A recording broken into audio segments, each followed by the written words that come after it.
Hello everyone, I'm Colin Canet. Today I'm back with a big build. One of the things I've wanted to build forever is a whiskey cabinet, and this one is a floating top. So we're going to show you how you make that. This video is going to be a little on the longer side, but I'm not going to be cutting any wood. If you want to see people cutting wood, you can look at some of my earlier videos, but I'm going to skip all that because most of you already know how to cut wood. So I'm going to go into more of the detail of making this, so stick around and let's jump into it. So the wood that I'm going to use today is something called Garry Oak. It's a local oak and it's in limited supply in the area where I live, but it is available. And for the door panels and the side panels, I'm going to be using this gorgeous Spalted Alder for the door and side panel inserts.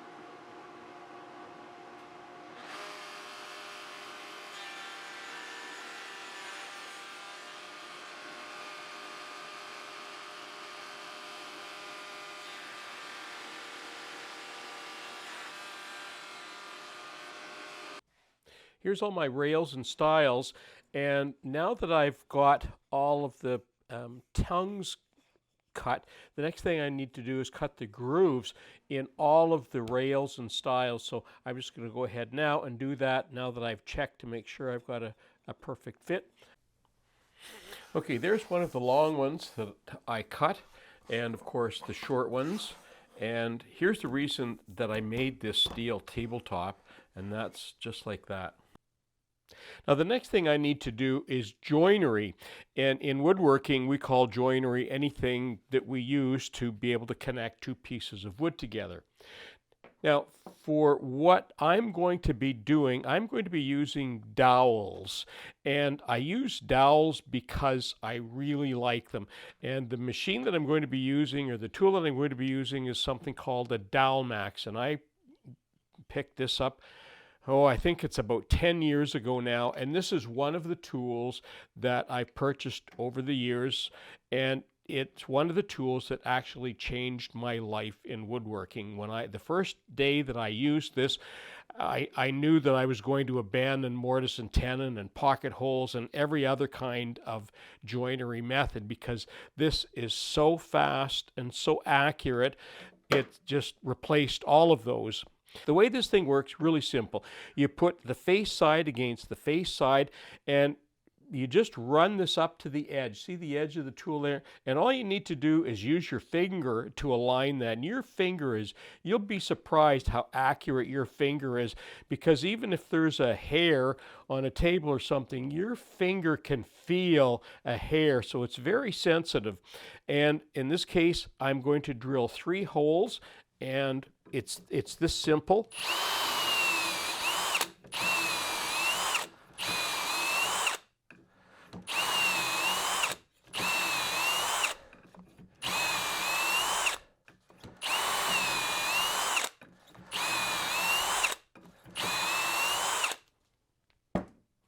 And you take the machine off, and it's already aligned. It's already made. This is already made for 3/4 inch. So whenever you do that, it aligns that in the center. That one's a little bit tighter. There we go. Anyway, off camera, I took a moment, and you can, of course, you can do the same thing with the end, and that's what I did with the end. And you can see that I had the tape there.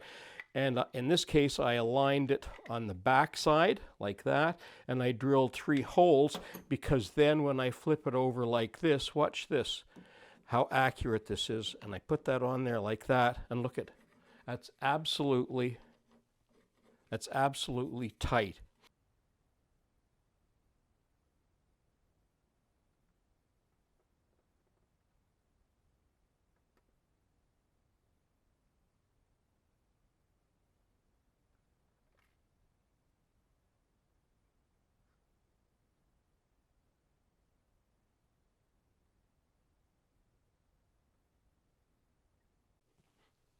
All right, so I've done all of the drilling of all of the holes. I just wanted you to have a quick look at to see why this is a little bit more complex. These are the legs here, and you can see that I have a reveal on this side. So you can see they're a little offset, same with this side. So this is a pair, this is a pair, and then I've got cross members and lower cross members, upper cross members.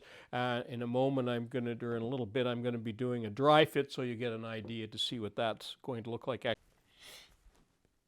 Well, the next thing I need to do is sanding. I've cut all of my pieces to size. I've done some dry fits on the legs and so on. The next thing is sanding, and because I'm going to pre-finish this, so I'm going to sand everything, then I'm going to finish it, then I'm going to assemble it after it's been finished. And I do that because it's so much easier to finish when the parts are like this on the workbench than trying to do it when it's all together. Not only that, you don't have to worry about getting glue and in parts of it and you know, sort of destroying the finish.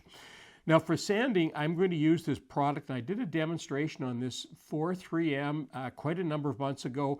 This is their new 3M Extract 710W product, and honestly, this has changed my life in woodworking. Another product that changed my life. Typically what I was doing before this was I would take all of my product outside that I had to sand, and I had a stoop outside, and I've talked about this where I would go outside and do sanding. This not only allowed me to come in the house because this is virtually dust free. Now I hooked this up to my dust collector, so there's a bit of noise with it. But what I really like is the fact that when you attach this to the 3M sander that I have as well, it does such a fabulous job of sanding. I used to start off at 80 grit and work my way to 120 and then 180 and sort of that route.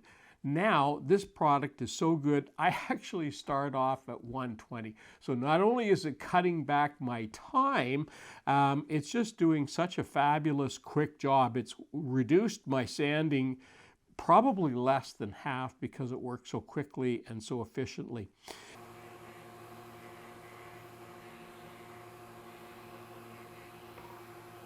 Okay, I've just put a turntable underneath this because I am going to need to do the sides of this, of course. So the first thing is to wipe off that spoon and get all of the finish off of that. I'll clean that spoon later.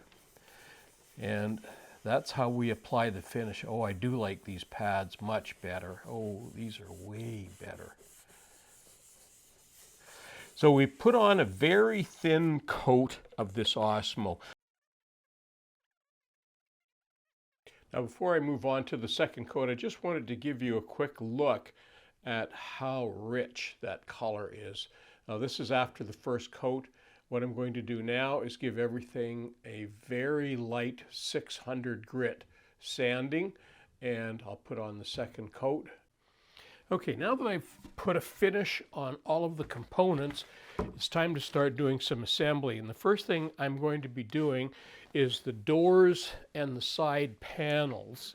And what I use for that, for making doors, is this jig that I made. I call it a squaring jig.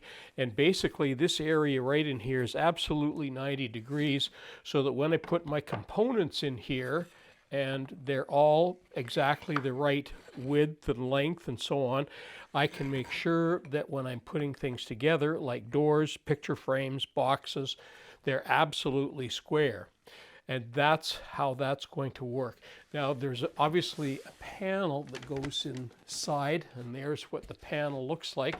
And I don't think you've seen that yet. This has been finished in a water-based urethane, or I guess a water-based finish. And the reason for that is I don't want this, it's non-yellowing, and I don't want this white part in here to go yellow. And this will stay white basically its entire life as long as we keep this with this finish on here. So that panel needs to go inside here, obviously in these slots here. This is basically a door panel in a sense. And so what I need to do, I'm going to be cutting this to size to fit in here. And one of the quick and easy ways of doing that is, this is going to be the bottom here. All I need to do is take out this component, and this component is exactly how wide this panel needs to be in here. So pretty easy for me to use this and figure this out. And then I just measure the inside of the rails on each side and cut that to size. So I'm just going to go ahead and do this off camera because there's really not much to see.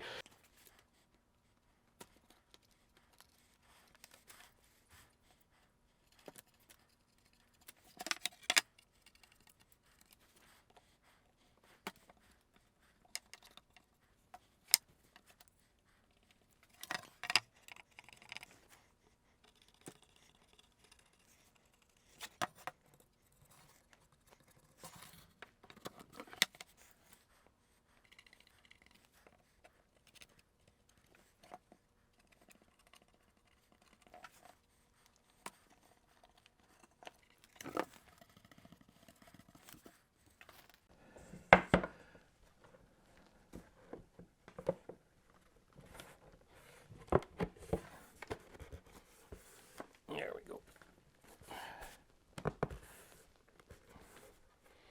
Okay, double check that. 30 and 30. All right, that's good. And this is on the back side, and this is right on the tongues, and that'll just stop that from moving.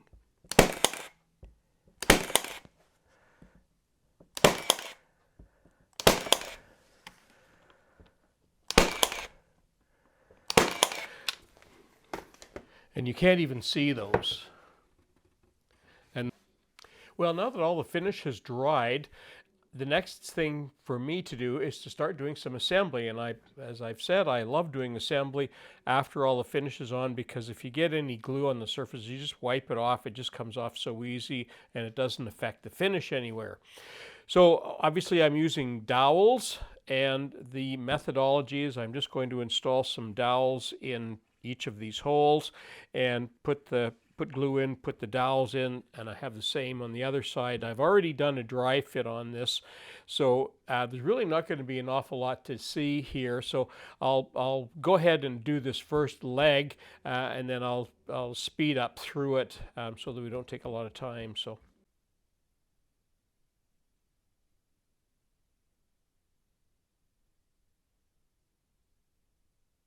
Okay, that lined up, those legs are all lined up virtually perfectly. So that's exactly what I need. Now, I'm not going to do anything more with this right now. I want this to dry before I start doing anything more. But inside here, of course, there needs to be some centerpieces put in, some spacers or stringers, and I have these lower ones which will go in down here, and I have the upper ones which will actually ultimately be the floating part of this, and they'll be going up on the upper rail. While those legs are drying, I decided to drill holes for the cabinet. So this is the base of the cabinet, this is the top, and you can see that I've drilled dowel holes all the way along. Dowel holes are partially for connecting the two of them, but mostly they're for alignment for me. So this is the top, and I've drilled these holes so that they will align. And all I want to do right now is make sure that the bottom holes and the top holes are going to align.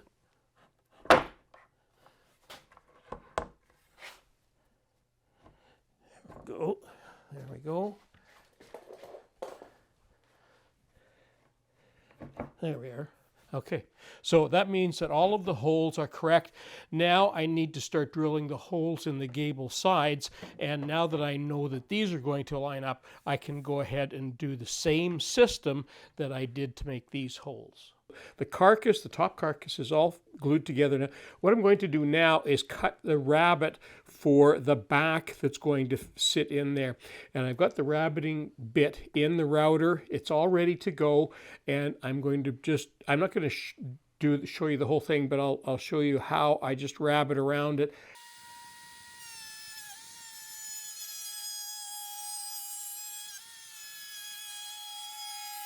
And you can see I get round corners here. I used to square these off, but I don't even bother to do that anymore. It's just as easy to round off the back in there. Okay, I've got glue on all of the dowel holes now, and it's just going to be a simple matter of aligning these all up now.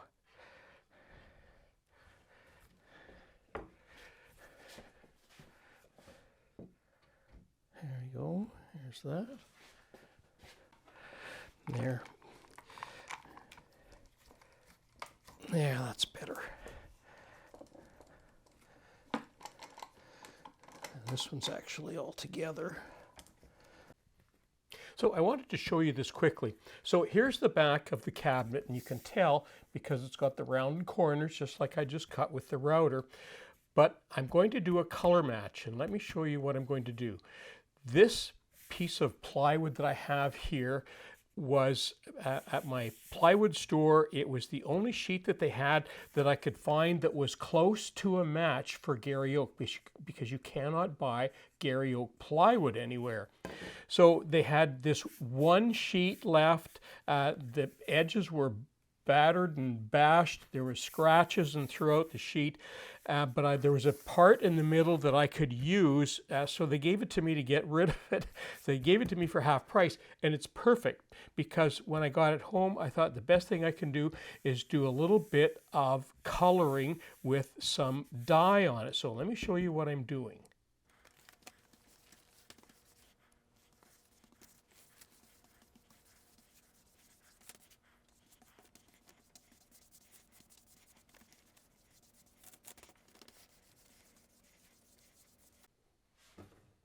Well, and there you have it. There's my almost finished whiskey cabinet, finished enough to show you at this time. And of course, it's got the Spalted Alder panels on the front, and it's all Garry Oak. And when you open it up, you'll notice that the doors open, in this case, 110 degrees. And for that, I ended up going with the European hinges for a few reasons. One of them was because I can take them right off, because you'll notice I have nothing inside, so I can slide different inserts in there depending on what I want to put in there, but also they're adjustable, and when you close them, you don't have to worry about catches. The doors close and hold themselves closed, so that works really good. The other thing that I don't have right now, you'll notice I'm using my hands to pull open the doors. I don't have door pulls on yet. And the reason for that is in a couple or so weeks, I have a very special video that I'm working on right now with some very special door pulls, nothing you've ever seen before. So this is going to be absolutely new. I haven't found anybody anywhere who's doing something like this. So it's taking me a little while to do it, but it's going to be pretty neat to see when that comes out. The other thing you're going to see, there's a video that popped up here. It's another build that I did a few years ago, another one of my favorite builds aside from this one. And one more thing, and another reason that you'll want to subscribe, is with this video I had so much footage left over, I'm going to be making a behind the scenes video, and that will be coming up in the next 2 or 3 weeks, something like that. And that, for those of you who are really interested in woodworking, there's a lot of detail that I didn't cover in this video. And some of that's going to be in the behind the scenes look. So you'll be able to get a good look at some of the things that I didn't necessarily cover off here. So that completes my whiskey cabinet build for today. I'm Colin Cadet for Woodwork Web. Thanks for watching.